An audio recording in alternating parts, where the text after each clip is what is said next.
Ассалаумағалейкум YouTube достар, TikTok, Instagram достар. Сіздерге бір керемет жаңалығым бар. Қазақстанда тізім жаңартылды. Қандай тізім?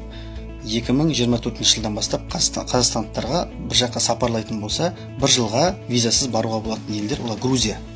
Және 6 айға баратын визасыз мемлекет ол Армения. Және 90 күнге баратын мемлекеттер, олар бана Албания, Азербайжан, Гаити, Колумбия, Ресей, Турция, банағыдай Монғолия, Өзбекстан деген мемлекеттерге 90 күнге баруға болады. Турцияда да тура сондай визасыз жүруге болады. Және бір айға баратын елдер, олар Аргентина, Бразилия, Вьетнам, Доминикан Республикасы, бана Форсаждың киносы түсірген сияқты.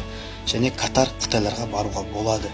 Яғни қосып айтатын болсақ, оңтүстік Кореяға да баруға болады. Ол жерге бару үшін обязательно міндетті түрде кета толтырасыздар. Кета толтыру үшін ақпарат керек болса, комментарияға жазыңыздар. Және дальше Малайзияға баруға болады. Малайзияға бару үшін 3 күн бұрын дайындаласыздар. Оған Эмакдак деген карта керек болатын болады.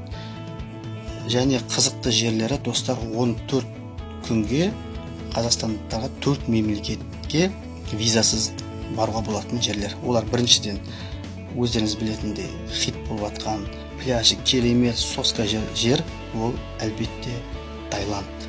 Екінші орында банағыдай 14 күнге Иран, Гонконг, Аманға 14 күнге барып келуге болады. Достар, егер осы информация, осы видео ұнаған болса, ыстық лүпілдеріңізден, жылы комментарияларыңыздан және подписка жасап, достарыңызға таратып, репост жасауларыңызды ұмытпаңыздар. Ақпарат ұнаған болса, лайктарыңызды аямаңыздар.